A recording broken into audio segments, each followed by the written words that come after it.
Hello and welcome to the Passing Priority Podcast, a Magic the Gathering podcast focused on the Commander format. I'm your host, Mike. And I'm Adam.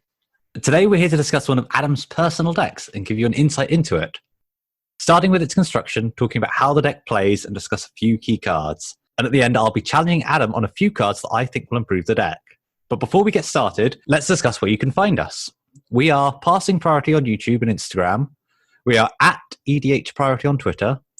And you can find even more information about the show and us on our website, passingpriority.com. But enough about us, let's talk about the deck. So, Adam, who's leading your deck? Well, the commander is Hapatra, Vizier of Poisons, and she's a cool little lady. She's in the Golgari colours. She has a CMC of 2, and she makes snacks, is my favourite thing about her. I'll just read Hapatra's description. So she is a 2-mana, 2/2. She's a legendary creature human cleric. And when Hapatra deals combat damage to a player, you may put a -1/-1 counter on target creature. And whenever you put one or more -1/-1 counters on a creature, create a 1/1 green snake creature token with dethtouch. So very low to the ground, aggressive, and wants to shrink everyone else's creatures. Also an awesome pillow fort. Yes. Nobody wants to swing into a wall of angry snakes. So I know, but no one else will, and we'll get into a detail, but you built this deck with very specific build plan in mind?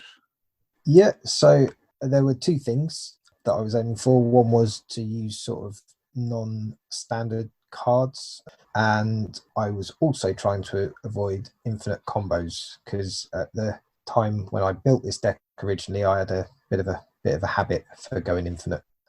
Yes, we all remember the days of Ghostly Flicker and Dualcaster Mage being how most of Adam's games ended. Well, yeah, but it was efficient, got the job done. Yes, yeah, I mean, it did end the game. Yeah. It just got a bit tiresome after a while. So could you explain, when you're playing Hapatra, how does the game progress as you're going along? So ideally, I want Hapatra to hit the deck by the second turn at the latest, really. She's better if she gets off to a quick start. Usually if you can get her down turn 2, that means that you've got an opponent that's still open, hasn't got any creatures, which is quite useful. You can swing into them, get your first snake. If you're lucky, another opponent has put a creature into play, which gives you a nice target for the -1/-1 counter and make yourself a snake. If you're not, then sometimes Hapatra's got to give herself a little bit of pain because she needs that snake. Take one for the team. Yeah, exactly. And if she accidentally happens to die, it's not like she costs too much to get out that second time, usually by turn 4. And then, keep her out for as long as possible, make snakes, and survive. Once you've got a big enough army of snakes, you can start flinging them at people to kill them, or things like Might of the Masses to beef up Hapatra and swing in for commander damage, or various other few grisly ways to kill people. Well, we've picked out a few cards to talk about. So one of the things you say is the important part is getting Hapatra out early and keeping her out. So you need a way to protect her, really. Yeah, so when I first built this deck, Hapatra got a lot of hate because very quickly everyone realised that the easiest way to nuke the deck was to kill Hapatra. So I brought in a few cards like Ring of Colonia and Ring of Zathrid. One gives trample to a creature and puts counters on it, which is quite useful for Hapatra in 2 ways. One, it helps you to get her damage through, and 2, the +1/+1 counter that you gain each turn counteracts any potential -1/-1 counters you've had to put on her. And the Ring of Zathrid is particularly good because it allows you to regenerate a creature for this very small cost of 2 mana, which when someone chucks a kill spell at you, just tapping 2 mana is not too hard to find, and then your commander survives for another turn. So 2 good forms of protection and utility. Yeah. They were really good to find, these cards. They're sort of very budget-friendly cards, less than sort of 50 pence. When it comes to playing them, 2 CMC, 1 to equip, and you get profit each turn. They're really good value cards. And also, once Hapatra, sort of mid to late game, once Hapatra's kind of got the ball rolling, you've got other creatures coming in, you can shuffle the equipment around if it hasn't been blown up by that point, and get benefit for some of your other heavy hitters. So really general good cards. Yes, definitely. And obviously, not wanting a homogenous deck, so not focusing on the generic good stuff, we've not included stuff like Swiftfoot Boots and Lightning Grooves. Exactly. Yeah, I mean they would have been the simple go-to answers. Lightning Greaves is a bit of a nombo with Hapatra, because if you put them on her and she's got Shroud, you then can't target her with her -1/-1 counters, which can be a problem. So yeah, they're not the best fit, and also they are just generic good stuff. So before I built this deck, I'd never heard of the Ring of Colonia or the Ring of Zafrid. Yeah, so yeah, and they work really well. Both giving counters, and obviously with Hapatra putting -1/-1 counters everywhere, counters are a big theme of the deck. So there's going to be a few cards dedicated to getting more counters out there. Yeah, so we've got cards like Contagion Engine.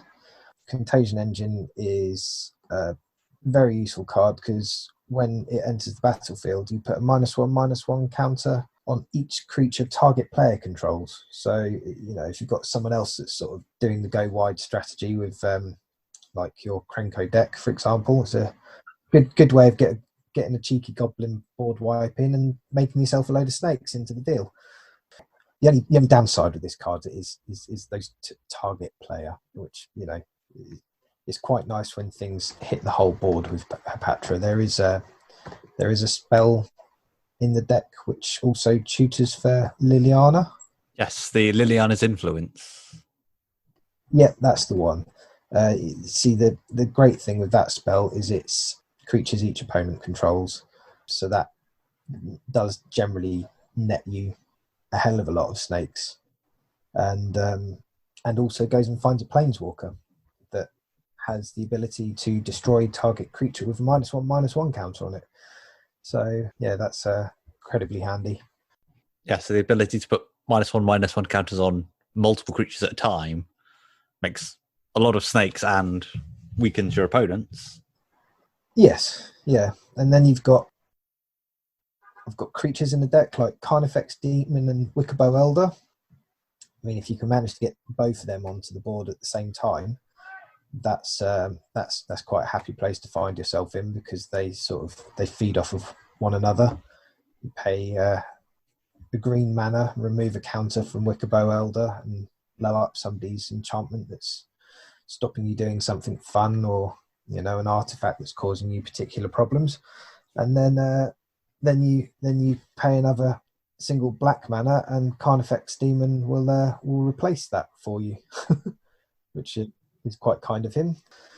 So Carnifex Demon is a great way to turn those one trigger of Hapatra, putting one counter on one creature, to putting a counter on every creature. Yeah. I mean, he's absolute dynamite in the deck really. For 6 mana, he's a flying demon that enters with 2 -1/-1 counters, which is his downside usually, but in our case it's a bonus, because usually this 6/6 comes in as a 4/4. But yeah, one black mana and everyone else gets a counter.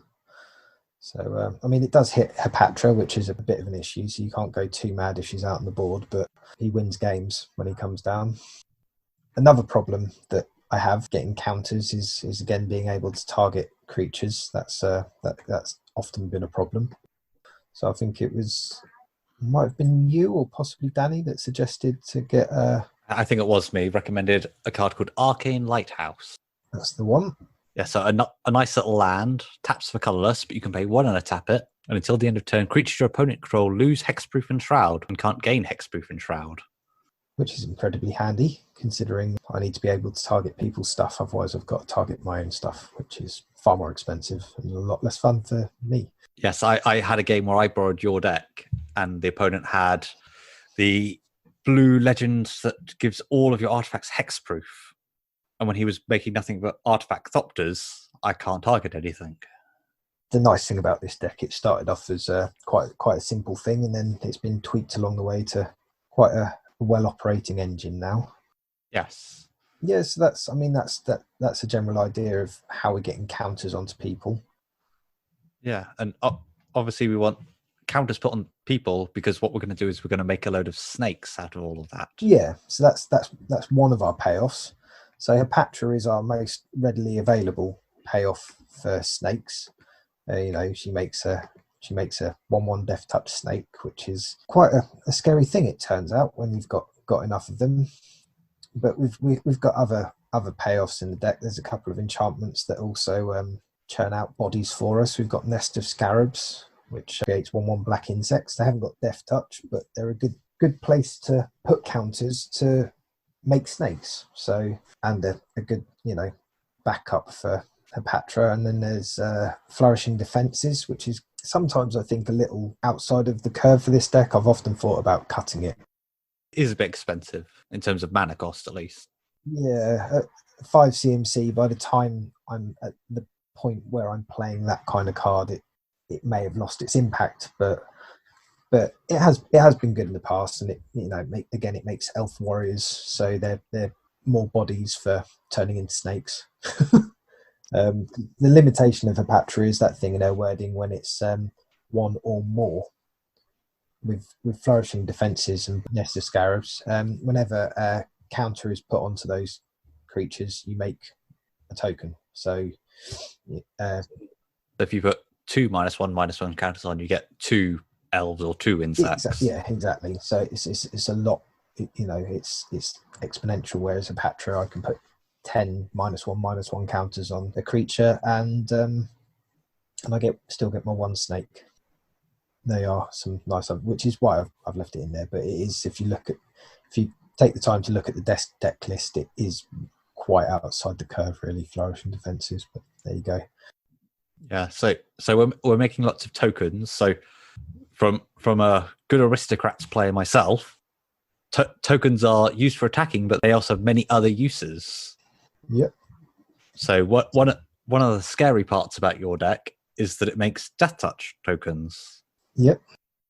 So cards like Gravity Well do quite a job of providing a nice amount of defense for yourself, so people don't really want to swing in. No, and that card came about from playing against Atraxa lots.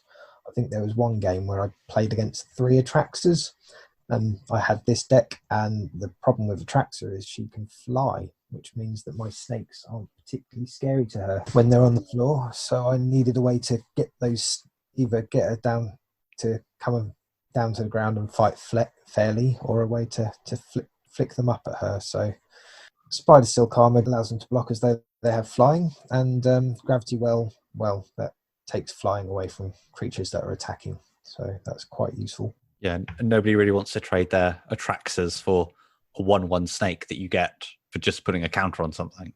Exactly, especially when, that's it. So that kind of put those out. The nice thing with Gravity Well as well is that it's kind of a group hug kind of effect as well, in that it's any creature with flying attacks, it loses flying. So it's not just when it's attacking me specifically, it could be when it's attacking you or another player. So it kind of dissuades people from necessarily wanting to blow it up straight away, unless it's their Atraxa. Yeah, there's lots of token decks that will want this around just to give them a bit more extra protection. Yeah, that's it. If you aren't making flying tokens, then yeah, it's a good way in green of getting people to fight fairly. The other good things you can do with lots of tokens in green is make mana. Yeah, we've got a couple of cards in there that you may have spotted, which are Cryptolith Rite and Song of Freyalise. Yeah, so both give the creature's ability to tap for 1 mana of any color. Cryptolith Rite does it as long as the enchantment is down, and Song of Freyalise is a saga, which will do it for the first 2 turns. On the 3rd turn, it puts a +1/+1 counter on each creature you control, and they gain Vigilance, Trample, and Indestructible until end of turn. Yep, that's that one. Now, for your budget-focused builder, the Song of Freyalise is brilliant. Again, it's 50 pence. Cryptolith Rite is quite an expensive card, really. It's sort of, it's according to Magic the Goldfish at the moment, sitting at about $8.50. It really could do with a meaningful reprint. Yeah. The whole time that's there, the amount of however many snakes you've got, you can tap them and produce all the mana that you need to fuel all the things you're going to do. And believe it or not, they tend to turn up quite frequently, those cards, somehow. So I tend not to struggle for mana when I'm playing this deck. They also tie into one of my win cons, which I don't know if it's a bit early to lead into the conversation of that, but Throne of the God Pharaoh. Throne of the God Pharaohs is a legendary artifact for 2 mana that says at the beginning of your end step, each opponent loses life equal to the number of tapped creatures you control. Yep.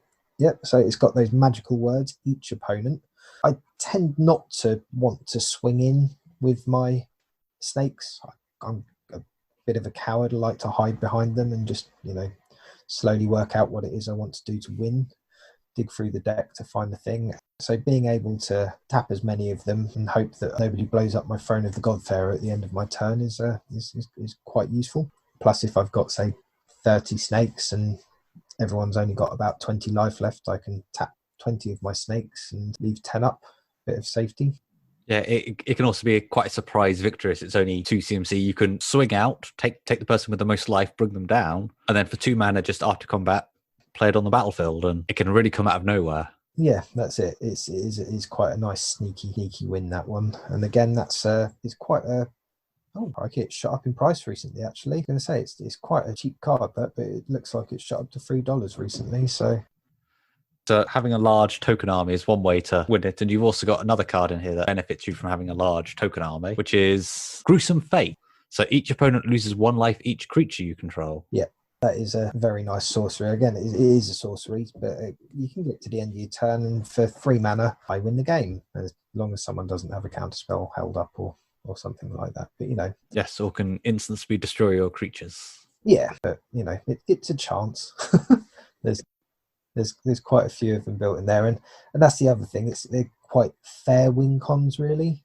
But, they allow for interaction. It's like, I've done a thing. Here's a thing. Would you like to do something about the thing? No, okay, cool. I guess I win them. Yeah, I mean, all of these interactions we're talking about, you having 30 or so creatures on the battlefield. If you're getting to that point, really a board wipe needs to be coming, or otherwise, in a couple of turns anyway, it's over with the combat way. Yeah, and I have to say, it's not nice that you've mentioned board wipes, because that's one thing that this deck does amazingly well, because Hapatra is so low costed. With 2 CMC, then 4 with command attacks, 6 the third time she's out, 8. I mean, there's commanders that cost 8. You've played her 4 times, sometimes to some people's 1 or 2. If there's a board wipe, I can usually cast a Hapatra next time it's my turn. Because it's a board wipe again, I'm in that situation where people have got open boards and I can start swinging, putting the counters out. It recovers very quickly from board wipes, which is quite nice. That's always good for a nice token deck. Another way that you've already alluded to as well, that I've certainly fallen victim to, is Might of the Masses, being a nice little instant speed you don't see very often in Commander, but in this deck it can really take you out of nowhere. Yeah, and that's what it does. I mean, people get quite used to being poked with Hapatra, and she's fairly unassuming, little 2/2. That the odds of you beating someone to death with commander damage are quite long. That's sort of 11 turns you've got to swing in for. But you chuck Might of the Masses on her once you've got 19 snakes on the board, and that's it. Player removal. Yes, for 1 green mana at instant speed. Exactly, and when that mana can be coming from Cryptolith, right, or Song of Freyalise, which people tend to overlook if you're all tapped out on your lands, but you've still got this one sort of innocuous looking snake over here that everyone's forgotten about. So when you're your commander, they're like, I'll take the 2. Okay, I'll tap this snake, cast this for 1, and I'm sorry, you're dead. Quite a good way of doing that. There's an infect spell in green that I've spotted recently. I can't remember the name of it off the top of my head. I've been looking at that, but again, it falls out of my original budgeting for the deck. So Triumph for the Hordes. That's the one, yeah. Well done. Yes, so Triumph for the Hordes is a nice sorcery for 2 and 2 green. It gives all your creatures +1/+1, trample, and infect. That's it, yeah. That's a card I thought about putting in. Triumph for the Hordes is very popular win condition in a lot of decks as well. Sort of going along with some of the cards that I was going to point out that you've missed for budget restrictions or deck building restrictions, like Beastmaster's Ascension and Crater of Behemoth. Beastmaster's Ascension. Can't think why I haven't put that in there, really. It's a good fit. I own it. Might have been because it had tigers on the front. Might have been because I was using it somewhere else at the time. Yeah, there are a couple of decks that I use, and yeah, it would be a brilliant one. I could pretty much pay 3 mana, drop that, and I will generally have 7 creatures around. So the turn it goes down, if I play it in my first main, then it will give me +5/+5 for all those creatures. In fact, it might be a good one to cut flourishing defences for, actually, because it'll bring the average CMC down a little bit, and it might actually give me a bit more value. So I might actually slot that one in for a couple of games and see. Well, while we're talking about cards you can slot in, I've got some possible includes that I think would be rather interesting to discuss. Oh, really? So I think you can see my list already. So Wow. Hapatra is a very popular Golgari commander. I think she's in the top, I can't remember how far down she is. I think she's in the top 100 of commanders built on EDH Rec. Yes, I think she's 59 from memory. But there are some nice cards that would appear in a standard list you don't include. So one of the biggest ones is Channeler Initiate, which is an elf that removes -1/-1 counters to make mana. She's a human druid, actually. Oh. Yeah. They're all elves if they make mana. Yeah, they're mana dogs. But so the biggest thing with her, the reason she doesn't go on is because it's put 3 -1/-1 counters on target creature I control. That's still only 1 snake. So for 2 mana, I'm getting a mana dork, which is, quite cool. But I'm only getting 1 snake, which isn't that much of a benefit. She's a good body for dumping counters on, but with Cryptolith and Song of Freyalise, I just don't think she fits myself. And I did actually have her in the original deck, but I cut her because she just wasn't having that much of an impact each time she came down. But yeah, I think maybe it's just because she was in the same set as Hapatra. Possibly. There is a lot of forcing the same cards in if they share a set. Yeah. Sorry, one card that I'm a fan of. I was doing a set for another deck, actually, and found this card. And having checked on EDH Rec, it is only in 8 of all the Hapatra lists submitted onto EDH Rec, which is not even 1% of them, which is Hunter of Eyeblights. Okay. She's an elf assassin from the Lorwyn block. When she comes in, you have to put a +1/+1 counter on a creature you don't control, which could be used politically. Yeah. But more importantly, she's 2 and a black and tapping herself, and she destroys a creature with a counter on it. I mean, again, not the most well-known card for Hapatra, only appearing in 8 decks. That's really quite a nice effect. Yeah. It synergizes nicely. I mean, she's 5 CMC and she's got 2 black pips, so that'd be 1 down, and you'd have to get her to stick for a turn before you could get her ability going. I have too many haste enablers. No, not very popular in Golgari colours. No, and Lightning Greaves and such that we discussed earlier don't really fit. It's an interesting card. I think it might be a bit too slow, and I do have some equipments built into the deck that kind of fill a similar role as she does. Viridian Longbow, which is a 1 CMC artifact equipment, and it equipped creature has this creature deals 1 damage to target creature or player. The equip cost of 3. Now I'm up and running for 4 mana there, and then it basically turns each of my snakes into pay 3, tap, destroy target creature. Yes, and the scary part being that you can effectively pay 3 mana and move it down your line of snakes, and they all can do it. Exactly that. And there is, I did say I tried to avoid infinite combos. This isn't quite an infinite combo, but it does go until there's no creatures left. It's Thornbite Staff. Thornbite Staff and Viridian Longbow make a nice combination. Yeah, so it's tap, destroy target creature. If a creature dies, untap, which it does because of the dethtouch. So that's a never-ending board wipe, really. But again, that isn't really an infinite combo. It's more of a lock, the situation people need to get themselves out of, really, which is quite easy because they're just artifacts. So if they've got a way of blowing them up, everything goes back to normal. So yeah, interesting card. I don't know, for me, I think she might be a bit too slow just because of the costs, but she's definitely got a place somewhere. I'll add her to my list of maybes. I can see your point. It is 5 mana and waiting a turn. Yeah. Yes, she's on my list of maybes for some deck. I'm not quite sure which one just yet. I'm just going to mention one more card, I think, from this list, which is when we talk about going down the line and destroying all creatures, Aristocrats is the first thing that drops to my mind. And we already have Poison Tip Archer, which is a great include and a personal favourite, but there's also the Zulaport Cutthroats of the world. That could be another way to take a win. I think your deck's pretty good on win conditions, but I just wanted to point out you could go, if you wanted to build a deck differently, heavier into the Aristocrats kill everything way. Yeah, when they dice things, and actually is quite useful for this because I'm killing my own creatures quite frequently. I'm not a very good master. But just a different choice of way of building a deck. He would be a good one, and I've got 5 CMC creatures in here that I could probably quite easily swap out for someone like that for a slightly better effect. Actually, now you mentioned Poison Tip Archer. Now, I said I tried to avoid infinite combos when I built this deck, but I've done what I have done before, and I accidentally. Well, I think when you're building a deck that is very synergistic, sort of these combos sometimes just appear without intention. It's not jamming a combo in. It's, oh no, I built a deck that does something really well and synergizes too good, if that's possible. Yeah, and I mean, it takes 3 cards being on the board and a token. So Blowfire Station, whenever a creature is put into a graveyard from play, if it had a -1/-1 counter on it, put a -1/-1 counter on target creature. So you have Hapatra, triggered her somehow, put -1 counter on a snake, which creates a snake, and then you have a -1/-1 counter to put somewhere, which you can put on the snake dies, and repeat ad infinitum until you decide to put the counter somewhere else. Now, that's all well and good on its own. You've just got this endless dying snake. Starting to get rather annoyed, but if you've got your poison-tipped archer out on the battlefield, then whenever a creature dies, each opponent loses 1 life. Well, there you go. That's everyone dead. So. And of course, you could replace Hapatra with Nest of Scarabs or Flourishing Defense and have the same results. Yeah, exactly. Yeah, that wasn't intentional. It seemed quite nice to be able to swing with Hapatra, put a counter on my snake, which dies to make another snake, which then puts another counter on your creature, and then it was like 2 for 1. Anyway, that sort of happened, but Again, good synergy causing combos. The only other card I was going to mention is a card that has only just come out and I think might be due for a home in Hapatra, which is the Hooded Blightfang.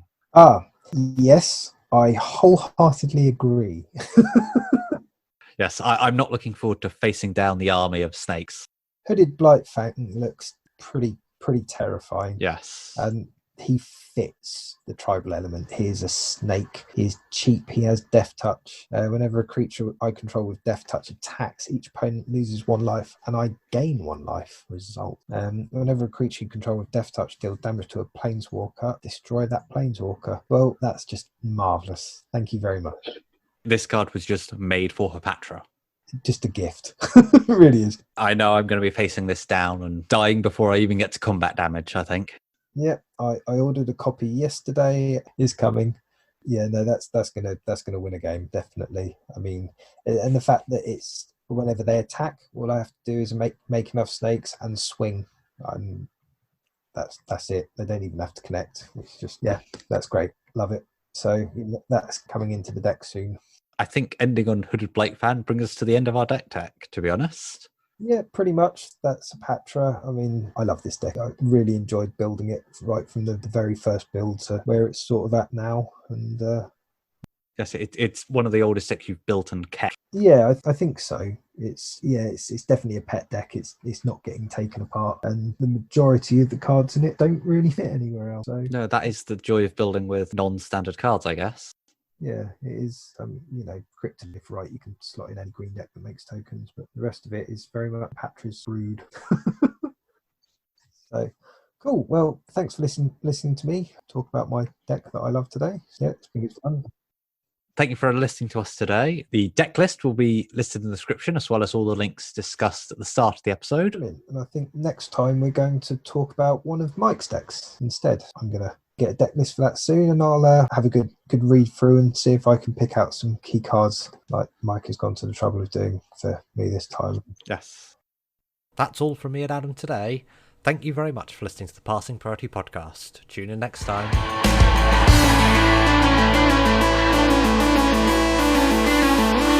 This episode is brought to you by Basic Lands. Play more. Yeah.